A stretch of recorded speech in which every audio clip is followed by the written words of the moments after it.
Alors, bonjour et bienvenue donc dans cette vidéo dans laquelle on va reprendre le cours d'algèbre linéaire. Donc, la première partie donc, sur les espaces vectoriels, ça se décompose en trois chapitres, structure d'espaces vectoriels, sous-espaces vectoriels et applications linéaires. Donc, ici, je vais faire la première partie, la structure d'espaces vectoriels.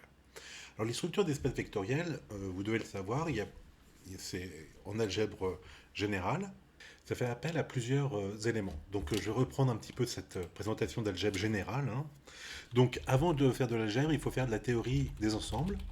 Donc, là où on voit les ensembles, les sous-ensembles, l'inclusion, l'appartenance d'un élément à un sous-ensemble, les intersections, etc., etc. D'accord. Puis après, c'est là où commence l'algèbre générale, puisqu'il y a la notion de loi. Une loi, c'est donc, alors on connaît très bien les opérations, hein.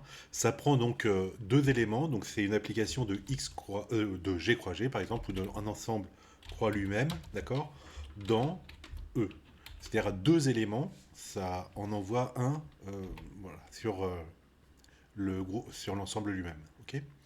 Alors, la première chose que l'on voit en algèbre générale, c'est la notion de groupe. D'accord. Donc, c'est G avec, alors je vais l'appeler étoile ici, une loi. D'accord. Est un groupe, si quoi. Si, alors, G non vide. Si quoi. Si étoile, alors, est-ce que c'est celle-là? Oui. Et associative. Et enfin, c'est pas tout, si il existe voilà, un élément neutre danger pour la loi étoile. Alors, vous voyez pas exactement. Voilà. D'accord. S'il existe à ça. Et enfin, si tout élément de G admet un symétrique. Voilà. Alors, bien sûr, il y a des définitions en dessous, hein. Qu'est-ce que c'est qu'une loi associative? Bon, c'est qu'on peut changer les parenthèses ou on n'a pas besoin du parenthésage. Euh, donc non vide, ça appartient à la théorie des groupes, des ensembles, pardon, c'est lui qui était au-dessus. Il existe un élément neutre, c'est quoi? Il existe un E dans G tel que, quel que soit petit g dans grand G, E fois G, donc fois c'est étoile ici, E étoile G est égal à G étoile E est égal à G. D'accord. Et c'est un élément neutre, a priori il pourrait y en avoir plusieurs. Et pareil, quand je prends petit g de grand G, il existe un symétrique, c'est-à-dire qu'il existe G' dans grand G, tel que G croix G' est égal à G croix G, enfin croix et c'est étoile, est égal à E, cet élément neutre. Ok. Et en fait, voilà. Alors, ça c'est la théorie des groupes, et comme ça c'est la définition du groupe général, hein.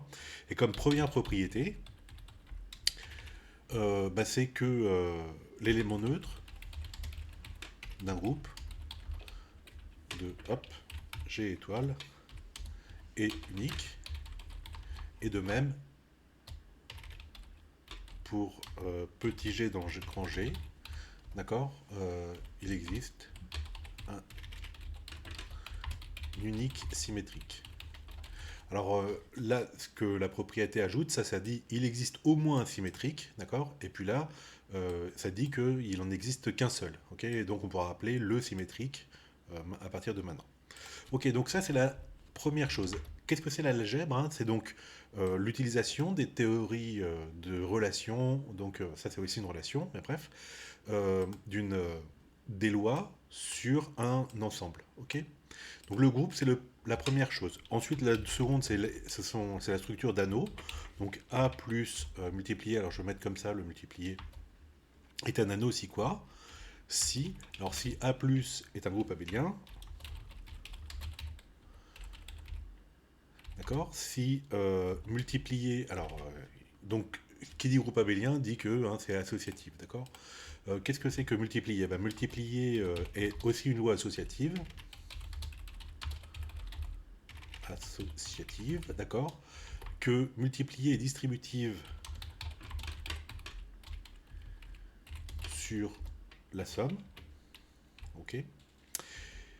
Et c'est tout, d'accord. Alors d'ailleurs ça c'est toujours un problème en maths, c'est que en fait il y a donc on sait que euh, il y a un élément neutre pour l'addition, mais on ne sait pas qu'il y a un élément neutre pour la multiplication, d'accord.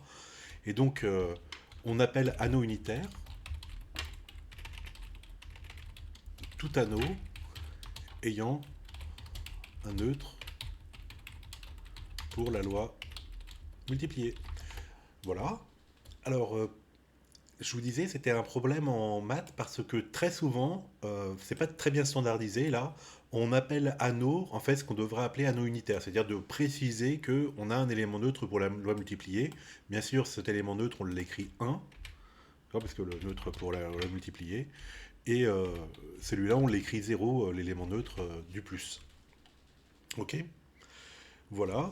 Ensuite, au-dessus des anneaux, qu'est-ce que nous avons? Eh bien, nous avons les corps. Donc K plus fois. D'accord. Donc il faut toujours pareil, ce soit. Donc il faut est un corps, si quoi. Si donc K plus fois est déjà un anneau. Et que la multiplication est que K privé de 0, donc je vais écrire justement K étoile cette fois-ci. Donc privé de 0, c'est-à-dire le neutre pour la première loi. Multiplié est un groupe. Ok, alors bon, je vous ai pas mis tous les trucs à écrire, hein, c'est parce que donc ici il y a groupe abélien aussi comme définition, là il y a anneau, anneau commutatif si la deuxième loi est commutative, la première est forcément commutative, d'accord, mais pas forcément la deuxième, et voilà le dernier. Notez bien que là je l'appelle plus et fois, mais en fait c'est la première loi et la deuxième loi. Par exemple, on peut s'amuser, euh, de mémoire, euh, l'ensemble des parties d'un ensemble avec l'intersection et la différence symétrique est un anneau.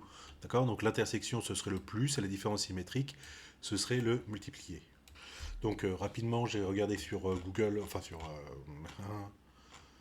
voilà, algèbre des parties d'un ensemble. Alors algèbre c'est une autre structure qu'on ne verra pas là, mais bref. Et donc, intersection de deux ensembles, propriété, là on va nous dire que c'est un groupe. Mhm. Non, bon, on ne le dit pas, mais il le pense. Distributivité, ah oui, dans l'intersection, alors attendez, je vais directement à différence symétrique, voilà. Donc là, il nous dit ce que c'est que la différence symétrique, A delta B, ok, ok. Voilà, l'ensemble des parties d'un ensemble multiple d'opération 1 est un groupe commutatif. Donc vide, c'est son élément neutre, paf, paf, paf, voilà.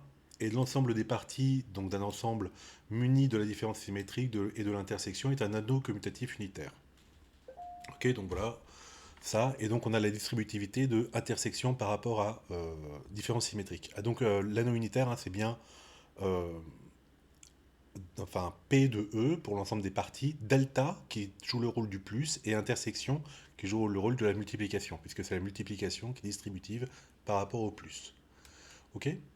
Voilà, donc ça c'est juste pour vous dire, ce sont des notations, et puis après ben, il faut quand même définir les lois, hein, d'accord. Donc la plus, dans le cas des théories des ensembles, c'est le, qu'est-ce que je vous ai dit, différence symétrique, et l'autre c'est l'intersection. Ok, voilà. Bon, bon, bon, bon, bon. Et dans les corps, ce qui va nous intéresser, nous, c'est pour l'instant R plus multiplié. Bon, ça, voilà. Donc ça, c'est l'algèbre générale. Et donc l'algèbre linéaire commence à ce niveau-là. D'accord. En généralisant ça, c'est-à-dire que E plus point est un espace vectoriel réel. Si quoi? Si bah, E plus est un groupe commutatif. Et point bah, est une application hop, de donc l'ensemble des parties donc de R croix E dans E, d'accord, vérifiant bon, les propriétés de, euh, de ça. Donc tout ce petit document-là, c'était juste pour vous rappeler les notions de groupe, d'anneau, de corps, qu'il faut connaître avant de pouvoir passer à l'algèbre linéaire. Et voilà. Alors je reviens sur ma présentation. Donc je commence par dire qu'est-ce qu'un corps, hein, mais je ne reviens pas spécialement dessus. Donc K plus fois est un corps si bon, bah, K plus est un groupe abélien et K étoile, étoile c'est-à-dire privé de 0 ici, est d'un groupe. De manière équivalente, tout élément non nul du groupe commutatif est inversible pour la multiplication. Oui d'accord, c'est-à-dire que K étoile multiplié d'un groupe. Ok. Donc nous, dans le cadre du CAPES, on désignera surtout comme corps, on considérera surtout R, d'accord? Mais sinon, connu, il y a Q, qui est aussi un corps, hein, pour l'addition et la multiplication, et puis C aussi. Ok. Voilà, donc intuitivement, qu'est-ce que c'est qu'une structure d'espace vectoriel? Eh bien, ça généralise la géométrie vectorielle qu'on fait au lycée. Donc en géométrie vectorielle au lycée, il y a deux choses qu'on sait faire avec les vecteurs. On sait additionner deux vecteurs avec, vous savez, la construction du parallélogramme. Et puis on sait multiplier un vecteur par un réel. Alors il faut bien comprendre que quand j'additionne deux vecteurs, bah, ces deux vecteurs c'est la même nature. Et quand je multiplie un vecteur par 3 par exemple, c'est complètement différent. J'ai deux, ils sont de nature différente, hein, d'accord? Un vecteur pour au niveau lycée c'est une flèche, etc. Voilà, et donc on a une nouvelle loi. C'est bien celle-là dont il est question, hein, de la loi des espaces vectoriels. C'est bien celle-ci qui prend un réel d'un côté, un vecteur de l'autre, et associe à un vecteur, d'accord? Alors après, il faut tout un tas de compatibilité. Par exemple, il faut que 2 fois x, bah, ce soit la même chose que x plus x, avec l'addition, construction du parallélogramme. Et donc, la structure d'espace vectoriel, bah, c'est justement le respect total des lois. Donc, on a dit que l'ensemble des vecteurs, il n'y avait qu'une seule loi, la somme. Alors, il fallait que ce soit un groupe commutatif, hein, que le vecteur u plus le vecteur v, ça fasse la même chose que v plus u. Ok, donc cette loi, donc sur x, sur les vecteurs, il n'y a que la somme, et donc il faut que ce soit compatible avec la nouvelle loi produit extérieur. Donc il faut que lambda.x plus y soit la même chose que lambda.x plus lambda.y. Ok, donc ce plus là, c'est le même que celui-là, et c'est celui de e. Alors que, donc on sait que les réels ici, bah, il y a deux lois, hein. Il y a la somme que vous voyez ici, la somme entre deux réels, et la multiplication entre deux réels que vous voyez ici. D'accord? Et donc pareil, il faut que ce soit compatible, c'est-à-dire que quand je fais la somme de deux réels point le x, ça me fait la même chose que lambda.x plus mu.x, d'accord? Avec le produit extérieur. Et puis pareil, si je fais lambda.mu.x, ça doit me faire la même chose que lambda fois u.x. Ok, donc vraiment, pour bien être sûr, comprenez, regardez bien la nature des objets que vous avez des deux côtés, d'accord? Vous voyez que là c'est un réel, là c'est bien un vecteur, hein, mu.x, pardon, bah, c'est un vecteur, hein, à cause du x. Ok, et donc là c'est bien ici que je dois avoir, c'est bien le point, puisque c'est entre un réel et un vecteur. Ok, là pareil, j'ai un réel, un vecteur, etc. Et puis donc, pour que tout marche bien, il faut aussi que le 1 du corps, donc le 1 réel, le 1.x, ça fasse x, le vecteur lui-même. Voilà, voilà, quelques exemples d'espaces vectoriels. Alors bon, le premier, je vais pas en reparler, c'est la droite vectorielle réelle. Bon, c'est juste, on s'amuse à prendre, comme je vous ai dit tout à l'heure, les vecteurs et les scalaires ici n'ont rien à voir. Bon, bah, s'ils ont à voir, c'est-à-dire si on prend exactement les mêmes. Donc, le vecteur, c'est un réel, en fait, tout seul. Et puis là, c'est un réel aussi, d'accord? Donc, en fait, la définition de cette loi point, hein, c'est simplement la multiplication des réels. Bon, ok, plus intéressant, R2 plus fois, donc le plan vectoriel. On peut l'associer plutôt au plan vectoriel. Voilà, donc la somme de deux vecteurs, via par exemple le parallélogramme, et ici le produit extérieur, donc la multiplication d'un scalaire réel avec un vecteur de R2. Rn, bah, c'est la même chose, donc R3, R4, etc. Rn ici, c'est l'ensemble des suites numériques réelles. Donc vous voyez que l'indice, l'ensemble des indices, c'est ce qui est en puissance. Ok, donc pour tout n ici, j'ai un élément de R. D'accord? Donc ce sont bien les suites numériques réelles, d'accord?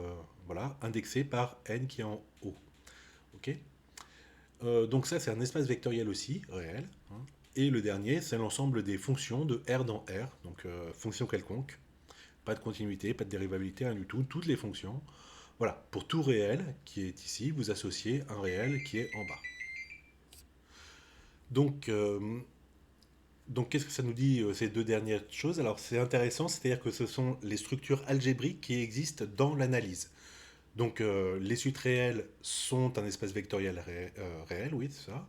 Pareil pour les fonctions réelles, c'est un espace vectoriel réel. Ok. Donc, quand je prends deux fonctions réelles, la somme est encore une fonction réelle, et je peux multiplier une fonction réelle par 2, 3, 5, racine de 2, etc. Et ça me donne encore une fonction réelle. Ok, donc la généralisation de ces deux lois-là, du plus entre les deux vecteurs, et puis de ce point, donc le produit par un scalaire, eh bien c'est ce qu'on appelle les combinaisons linéaires, d'accord? Donc on fait plusieurs sommes de vecteurs, hein, en fait, et chacun de ces vecteurs, ça peut être un scalaire multiplié, donc produit, avec un vecteur. Ok, donc ça c'est ce qu'on appelle donc euh, une combinaison linéaire d'éléments de E à coefficient dans K. Et qu'est-ce qu'on dit? On dit que un espace vectoriel sur le corps K, c'est en fait un ensemble qui est stable par combinaison linéaire d'éléments de E à coefficient dans K. Voilà la structure donc d'espace vectoriel. En fait, donc soit on prend la forme raccourcie, c'est-à-dire on prend une combinaison linéaire, donc stable par combinaison linéaire, soit on prend la version plus pas à pas, c'est-à-dire comme on a vu tout à l'heure, il faut que bah, toutes les compatibilités soient vérifiées. Voilà. Et bien c'est tout pour cette première partie sur les espaces vectoriels.